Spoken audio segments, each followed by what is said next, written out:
Ömrünü, rızkını, gününü, saatini tamamlagan din kardeşimiz Riza emcemizden vedalaşmağa kelgen ekenimiz. Ve vedalaşır ekenimiz bu merhumna halk hayatında ve kemalı sıhhatında nece bilesiniz, iyi adam mı? Allah rahmet eylesin. Ey cemaat-i müslimin, bu merhumna halk hayatında ve kemalı sıhhatında nece bilesiniz, iyi adam mı? Pek yaşa adam. Allah rahmet eylesin. Ey cemaat-i müslimin, bu merhumna halk hayatında ve kemalı sıhhatında nece bilesiniz, iyi adam mı? Pek yaşa adam. Allah rahmet eylesin. Muhterem cemaat, insan her vakti şeytanda uyabilir. Alçak yüksek söz arzımızdan çıkabilir. Birbirimizle canına kırptırabiliriz. Bugün sağlıklaşır ekimiz hakkınızın el alıysın.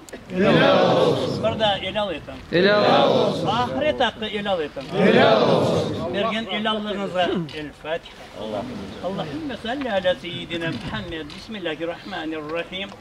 Elhamdülillahi Rabbil alemin. Errahmanirrahim. Maliki yevmiddin. İyyâke na'budu ve iyyâke nestaîn. İhdina sıratal müstakîm. Sıratal lezîne en'amte aleyhim gayril mağdubi aleyhim ve lad-dâllîn. Hayırlı cemaat, şimdi Riza emcemizle